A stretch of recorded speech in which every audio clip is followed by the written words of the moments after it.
عمرك سألت نفسك ليه في علاقات بتكمل وتستمر سنين وفي علاقات تانية رغم ان بيبقى فيها حب بتنهار؟ الحقيقة ان الموضوع مش حظ ولا مشاعر بس، الموضوع ليه علاقة بحاجة اعمق من كده بكتير. طريقة تفكيرك، شخصيتك، ادارتك للعلاقة.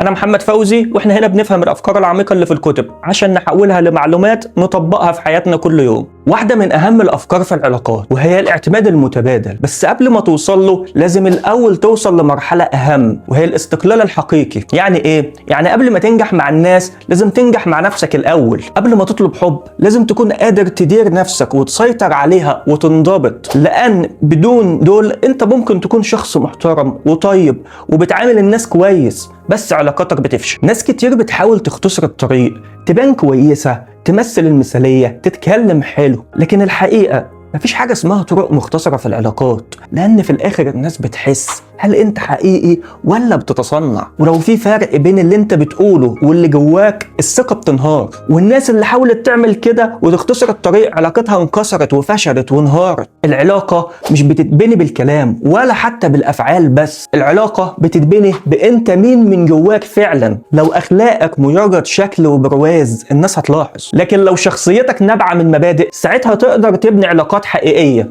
تخيل معايا إن كل علاقة في حياتك ليها حساب في بنك، مش بنك فلوس، لا بنك مشاعر، وكل تصرف منك يا إما إيداع أو سحب. لما تكون لطيف، صادق، بتحترم وعودك، انت كده بتودع في الحساب. ولما تجرح وتكذب وتخون ما تبقاش قد وعودك، انت كده بتسحب. لو رصيدك كبير الناس هتسامحك لو غلطت، لكن لو رصيدك صفر اي كلمة هتولع الدنيا، وساعتها العلاقة كلها هتبقى ماشية على أعصاب. وده اللي بيحصل في بيوت كتير، زوجين عايشين مع بعض لكن كل واحد في عالم لوحده، مفيش تواصل ومفيش ثقة. العلاقة بتتحول من حب لمجرد تعايش، وأحيانا لصراع صامت، حرب باردة يعني. طيب نعمل إيداع إزاي؟ في 6 مفاتيح أساسية للإيداع. أول مفتاح، افهم الشخص اللي قدامك، مش اللي يريحك يريحه هو. كوفي بيقول لنا كان ليه صديق عنده ابن بيحب لعبة البيسبول جدا، والأب ده ما كانش بيحب اللعبة خالص، بس قرر كده ان هو ياخد ابنه ويشوفوا كل مباريات البيسبول في الدوري. والموضوع ده كلف عليه مبالغ طائلة واستغرق منه وقت كتير. فلما جه سأله بيقول له انت بتحب البيسبول قوي كده؟ قال له لا، لكن بحب ابني قوي كده. 2،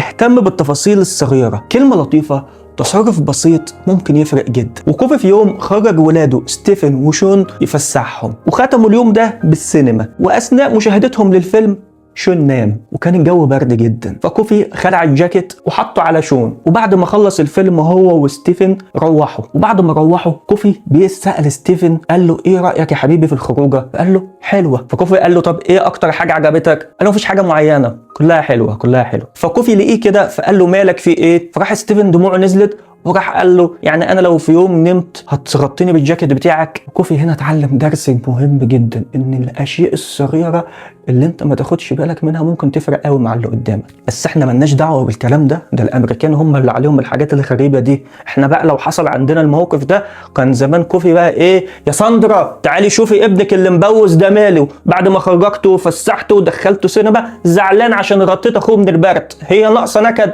تعين نكدي، انا غلطان ان انا خرجتك اصلا، انتوا ما ينفعش حد يعمل معاكم حاجه حلوه. وانا هنا بنصح كوفي ان هو يبعت لنا ستيفن عشان خاطر هو ده جزاءه وعقابه اللي يستاهل. احنا هنفلتره لك ونظبطه لك ونرجعه لك تاني، مش هينكد عليك تاني خلاص. 3، اوفي بالوعود، الوعد ثقه وكسره هدم. 4، وضح توقعاتك.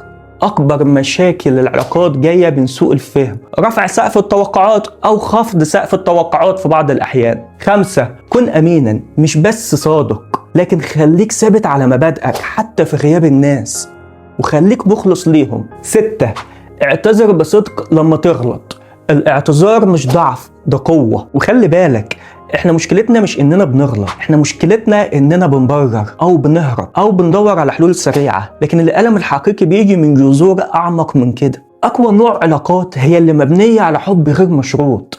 مش معنى كده ان انت تدلع زيادة، لكن تحب وتحط حدود، توجه وتدعم في نفس الوقت. الحب المشروط ده بيخلي الشخص يحس ان هو في حد ذاته غير مرغوب فيه وملوش قيمة عند الشخص التاني، بل بالعكس لازم يكون في عامل خارجي موجود عشان خاطر يكسب حب الشخص ده. فهو هنا بيحس ان هو مش مرغوب لذاته. في النهاية العلاقات القوية دي مش صدفة، دي نتيجة شخصية ناضجة، مبادئ ثابتة، استثمار مستمر في بنك المشاعر. من النهاردة اسأل نفسك، أنا بودع ولا بسحب في رصيد بنك المشاعر عند الناس؟ ولو عجبك الفيديو اعمل لايك وفعل زر الجرس عشان يوصلك كل جديد، وشير عشان غيرك يستفيد.